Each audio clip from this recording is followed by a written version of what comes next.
قال النبي صلى الله عليه وسلم القرآن حجة لك أو عليك أو كما قال عليه الصلاة والسلام. انتهائی واجب الاحترام حضرات مسلمانانو او دغه جامعه طلباء کرام د الله رب العالمین د قرآن مقدس یو آیات او جناب محمد رسول الله صلی الله علیه وسلم د احادیثنا یو دو احادیث مستاسو وړاندې تلاوت کو چې یقینا د الله رب العالمین په کتاب باندې کوم انسان عمل وکي خپل د ژوند دستور جوړ کی او د محمد رسول الله صلی الله علیه وسلم په احادیث روشنايي کې خپل د ژوند تیر کی دغه انسان په دنیا او په آخرت کې به هم کامیاب وي.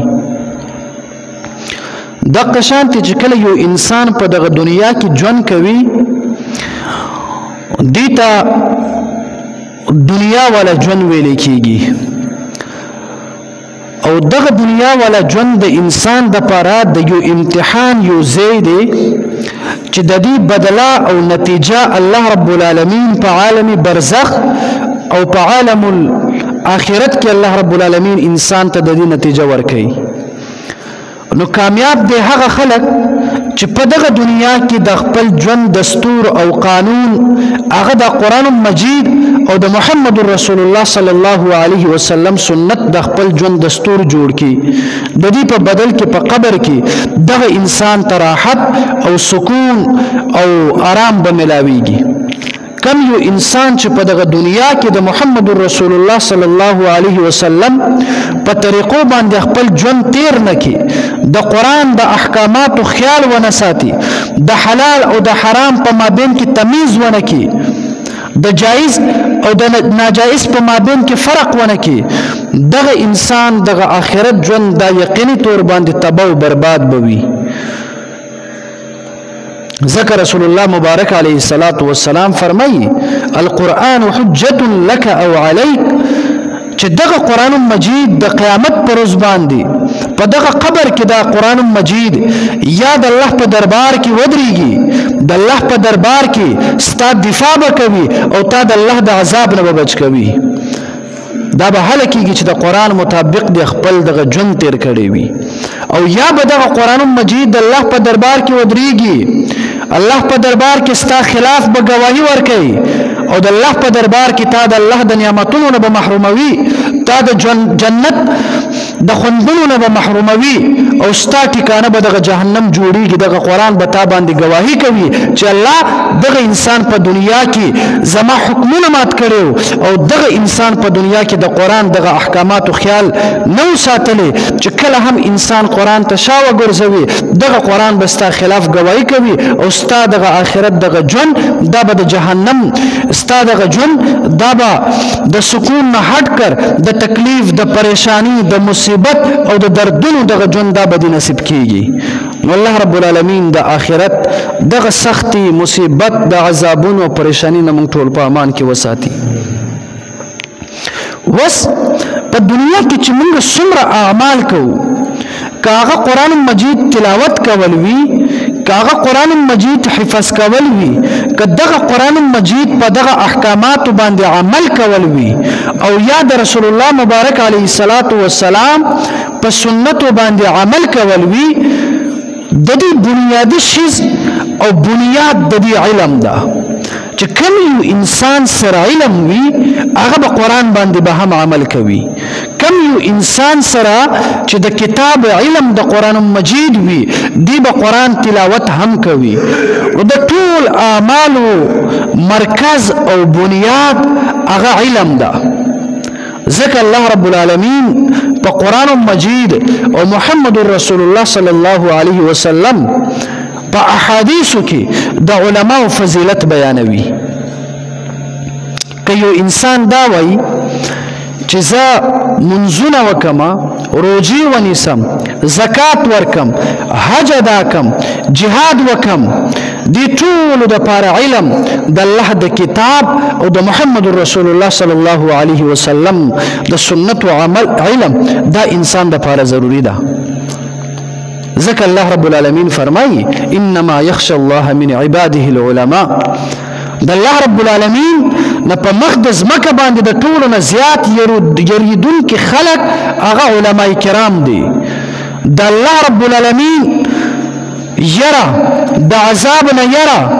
کوونکي خلک دا په مخ د ځمکه باندې علما دي بنیاد دا ده چې دغه علما کرامو سره علم وي یو انسان د نفلونه کوي ذکرونه کوي عبادات کوي لیکن د مقابل د عالم کې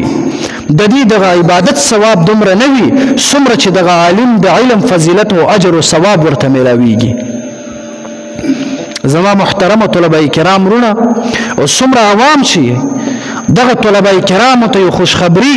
او دغه عوام ته پیغام چې خپل دغه بچونه تاسو علما جوړ کړئ دیتا د الله د پیغمبر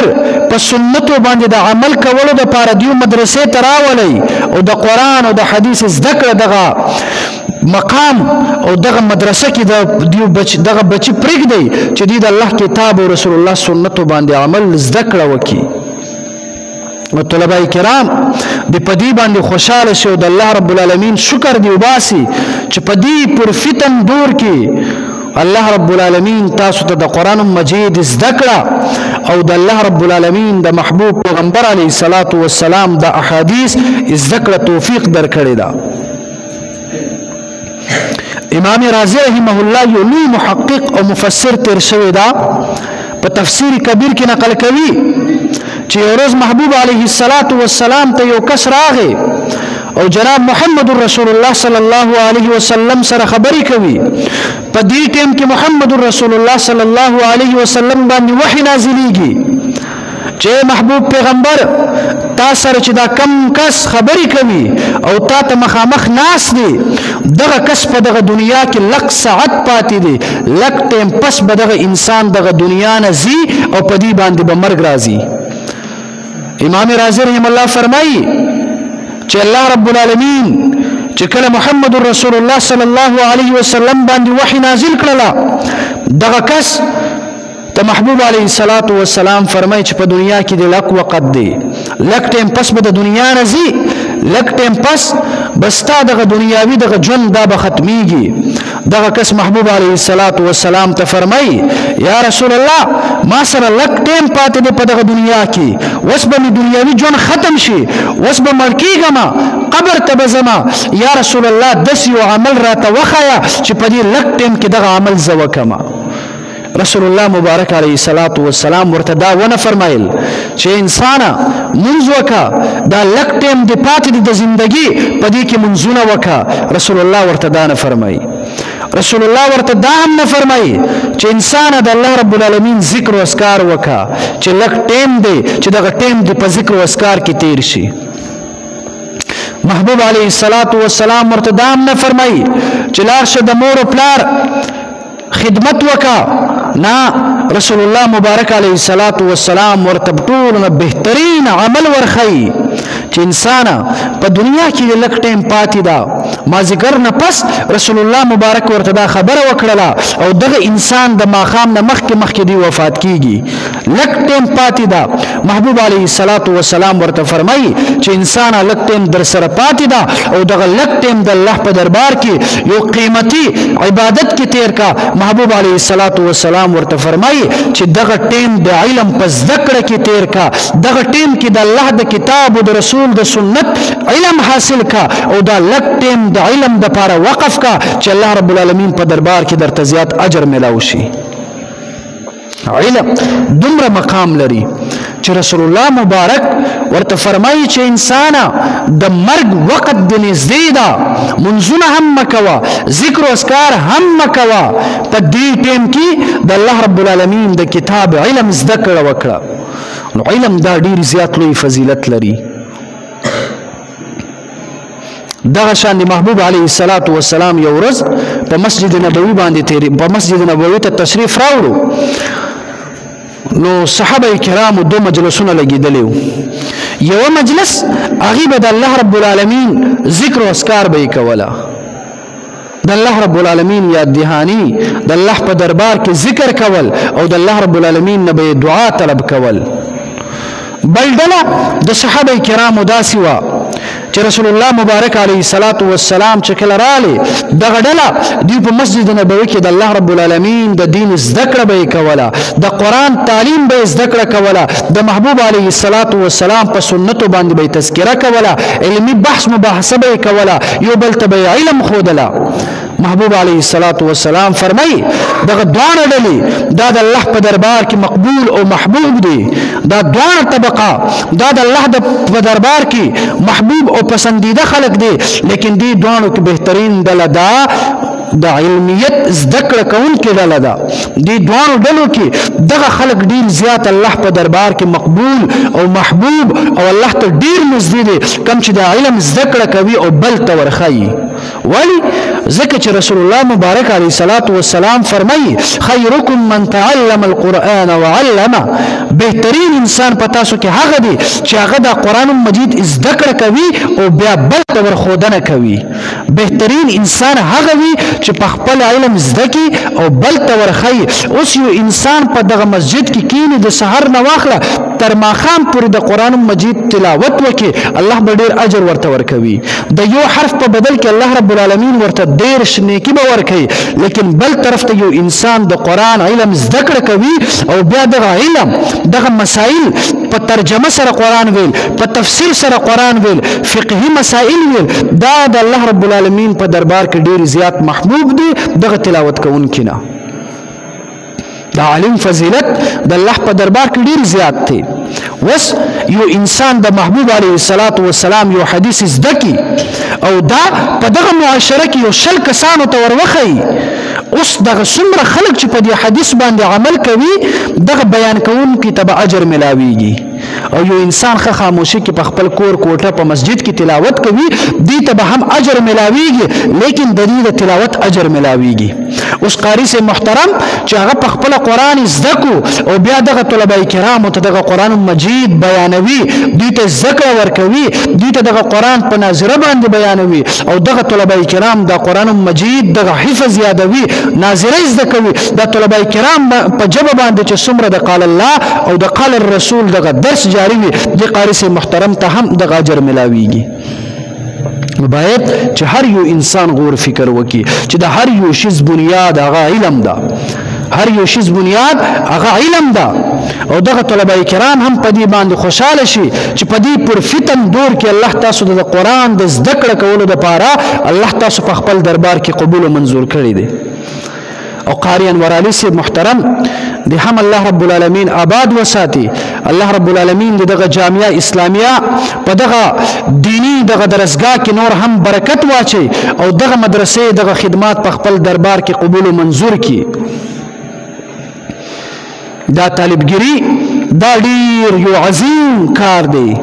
دا علمي زده کړه کول. یقینا دغه طلبه کرام دا به تاسو ته ډیر زیات داسې عام انسانان بخکاری، لیکن دا عام خلق نه وي، دوی ته فرشتې خپل وزرې خواره کړی وي. دغه طلبه چې په دغه ځمکه باندې ګرځي دوی د فرشتې په دغه وزرو باندې ګرځي. محترمو، یو لوی ولی الله لوی بزرگ په دې زمانه کې تیر شوی دا. نن سبا چې څومره خلک په تصوف کې کار کوي، څومره بزرگان په تصوف په دغه میدان کې کار کوي، د دې سلسله خواجه باقی بالله رحمه الله چې ډېر لوی بزرګو هغې ته رسیږي، هغې نه بغیر دغه سلسله دا ناکامه وي. هغه ډېر لوی بزرګو خواجه باقی بالله رحمه الله، هغه یو ورځ په مجلس کې ناستو، په دې ټیم کې هغې مریدانو نه یو مرید هغې د خپل پیر صاحب تعریف وکړو چې الله رب العالمین زما دغه پیر ته څومره مقام او مرتبه ورکړې ده، څومره نیک بزرګ دی چې دومره ډیر خلک زما د پیر صاحب مریدان دي. دا خبره چې کله کېدله نو خواجه باقی بالله رحمه الله په دې خبره په بنیاد باندې خپل دغه مرید ته تنبیه ورنکو دغه مرید دغه خبرونه منع ونه کړله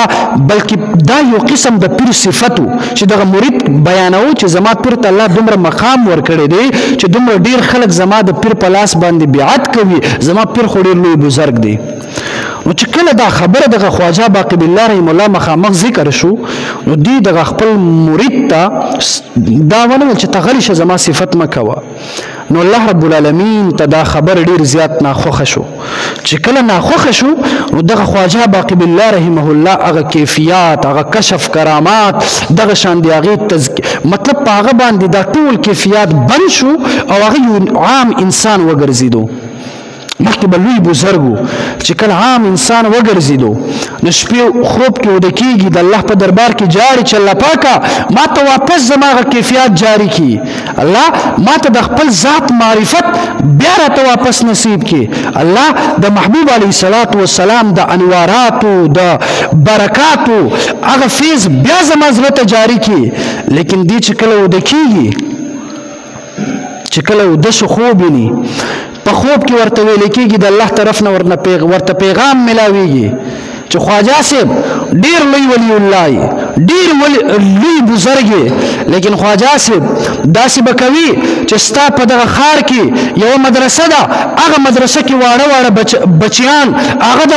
قرآن زده کړه کوي ته به سبا هغه مدرسې ته ځې هغه ماشومان بچي ته به وایي کم ماشومان چې په حفظ او په ناظره باندې د الله دا کتاب زده کړه کوي هغې ته به درخواست کوي چې ای ماشومانو د الله په دربار کې زما دپاره دعا وکړئ چې الله رب العالمین زما دغه بزرګي واپس ماته نصیب کړي الله زما په دغه زړه باندې هغه فیضان بیا جاری کړي الله زما دغه زړه بیا جاری کړي انوارات فیوزات برکات دې بیا ماته نصیب شي دا به حاله درته نصیب کېږي خواجه چې کله ډېر عبادت وکړي ډېرې توبې وباسي ډېر نفلونه وکړي ډېر تلاوتونه وکړي ډېر ذکرونه وکړي دا به درته نه میلاویږي لیکن لاړ شه دغه ماشومان دغه بچو ته عاجزانه دعا وکړه دیو ته عاجزانه درخواست وکړه چې دوی ستا په باره کې دعا وکړي د الله په دربار کې دغه ماشومان بچي چې کله ستا دپاره د الله په دربار کې دعا دپاره لاس اوچت کړي الله به دغه ټول برکات واپس درته درکوي دا طالبانو دومره یو مقام دی چې بزرګ هغه دې ته محتاج شو چې هغه لاړ شي دغه مدرسې ته ناظر خوا دغه شان دي د حفظ کوونکو طلباو ته محتاج شو او لاړو سبا هغه مدرسې ته چې کله تشریف راوړو مدرسې ته چې کله راغی دغه استادان ټول را پاسېدو دغه طالبان ټول را پاسېدو او دغه بزرګ استقبال به یې وکړله دغه بزرګ استقبال به یې وکړله لاسونه یې ښکل کړله دغه بزرګ ورته په ژړا شو خواجه باقي بالله رحم الله ورته جاړي ورته وایي طلبه کرامو تاسو ته زه ډېر لوی بزرګ ښکارم ای د مدرسې استادانو زه ډېر لوی بزرګ تاسو ته ښکارم لیکن الله رب العالمین به راته زما برکت هله واپس راکوي الله به ماته معافي هله کوي کله چې دغه ماشومان دغه تلاوت کوونکي دغه قاریان ماته د الله په دربار کې دعا وکړي دا ماشومان د الله په دربار کې دومره مقبول دي دا علم زده کوونکي خلک دا د الله په دربار کې دومره نږدې خلک دي چې دغه ماشومانو په برکت باندې الله رب العالمین د لوی اولیاء کرامو ته مقام او مرتبه نصیب کوي هم دغه مرتبه د تاسو هم خپل بچو ته ورکولی شي چې هغې ته د علم زده کړه دغه درس تاسو ورکوي نو د عالم قدر کول د عالم احترام کول خپل بچو ته د قرآن او د حدیث زده کړه کول دا په هر مسلمان باندې لازم ده دغه علم ده چې د دې په وجه باندې انسان په دغه دنیا او په آخرت کې به کامیابیږي دغه علم ده چې د دې په وجه باندې انسان د تورې تیارې د جهل نه د رڼا ته وځي دغه علم ده د دې د وجې نه انسان د خپل مور او د خور د رشتې د مقدس رشتې نه خبرېږي دغه علم ده چې د دې په وجه باندې انسان د حلال او د حرام په مابین کې تمیز بیانولی شي نو علم نه بغیر هیڅ یو شی ممکن نه ده که چرته یو عالم نه وي زما او ستا جنازه څوک نشي کولی که چرته حافظ صاحب قاري صاحب نه وي بیا دغه مصله باندې ما او تا ته څوک مونځ نشي ورکولی نو د عالم قدر به کوو که نه انشاءالله خپل دغه بچو نه به عالمان جوړو که نه انشاءالله رسول الله مبارک علیه الصلاة والسلام صحابه کرامو ته چې کله بیان کوو درس چې کله ورکو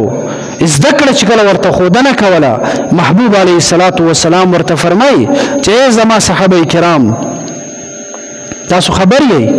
چې فضل العالم علی العابد کفضلی علی ادناکم ای زما صحابه کرامو د عالم فضیلت دا په دې خلکو باندې داسې ده او په عام خلکو باندې نه بلکې په هغه خلکو باندې څوک چې د ورځې روژې نیسي او شپې د الله په دربار کې منځونه کوي جړاګانې کوي تلاوت کوي ذکر او اذکار کوي داسې یو کس باندې د معاشره کې د یو عالم دومره فضیلت دی ای زما صحابه کرامو څنګه چې د محمد رسول الله فضیلت په ابوبکر په عمر په عثمان رضوان الله تعالی علیهم اجمعین باندې ای زما صحابه کرامو په تاسو باندې د پیغمبر څومره فضیلت دی دومره فضیلت په یو عبادت گزار باندې د عالم فضیلت به وي محترم نو پکار ده چې د علما کرامو ادب احترام وکړو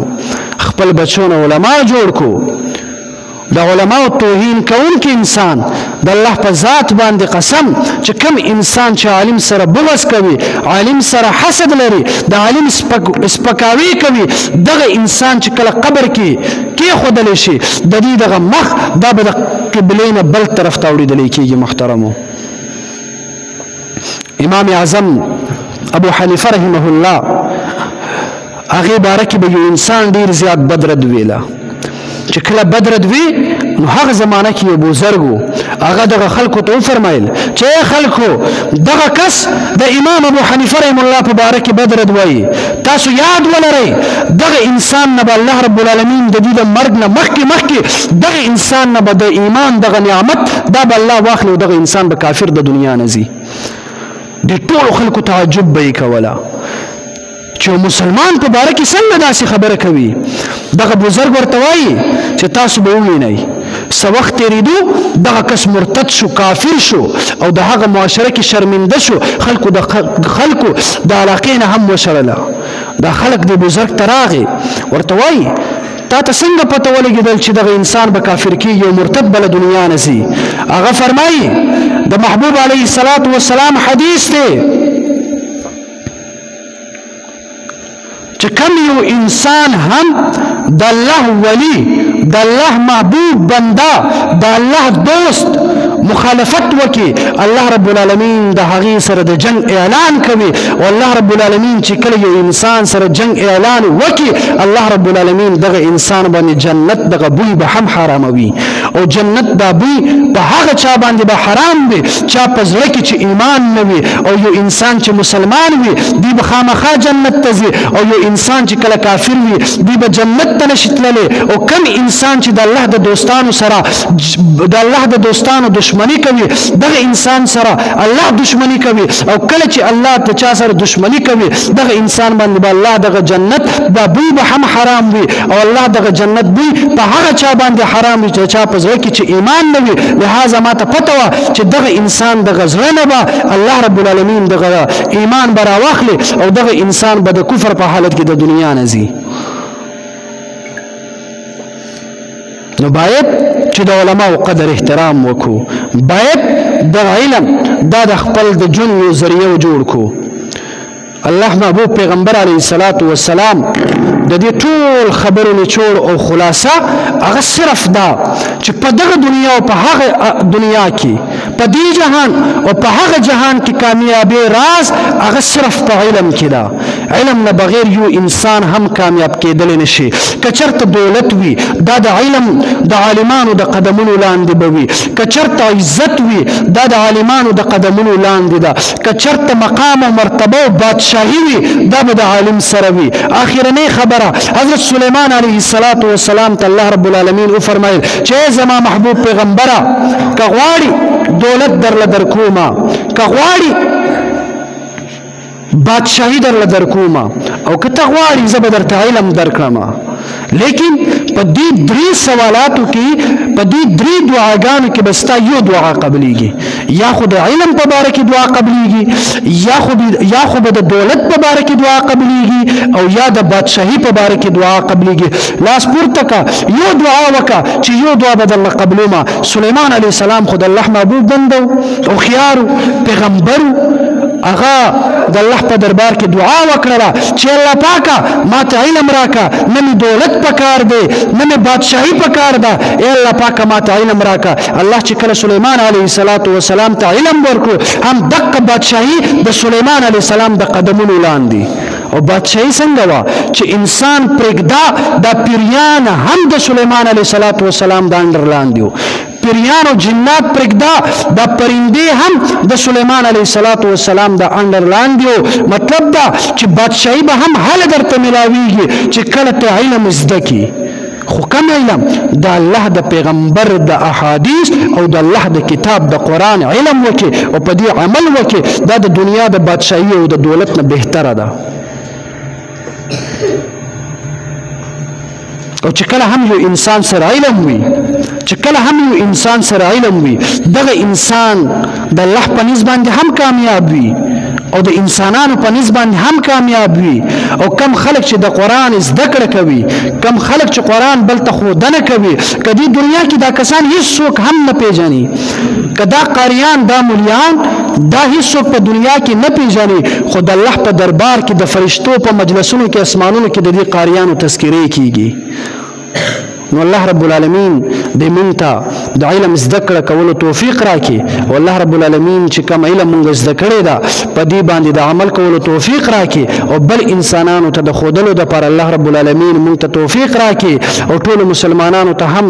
درخواست دی چې زمونږ په باره کې هم د الله نه دعا وکړي چې الله رب العالمین د خپل دین د خدمت لپاره قبول وفرمایي او الله رب العالمین دغه جامعه اسلامیه دې ته ترقی ورکړي او څومره مسلمانان چې دي څومره زمونږ आवाज اوریدونکو خلک چې دي هغه ټول ته پیغام چې دغه مدرسه کې بهترین طریقې سره د حفظ او د ناظرۍ د کتابونو د درسیات دا ویل کیږي چې څومره د علم طلبګاران وي دغه مدرسې ته راشي الله رب العالمین د تاسو دغه سینې د محبوب علیه السلام د علم نه بډکوي او د قران او د حدیث د ذکر کولو لپاره به ان شاء الله دلته تاسو ته بهترین اساتذه کرام د قران او حدیث د ذکر دا به تاسو ته کوي الله رب العالمین دې موږ ته د عمل کولو توفیق راکړي په دې خبرو باندې اللهم صل على روح محمد في الارواح اللهم صل على جسد محمد في الاجساد اللهم صل على قبر محمد في القبور واخر دعوانا ان الحمد لله رب العالمين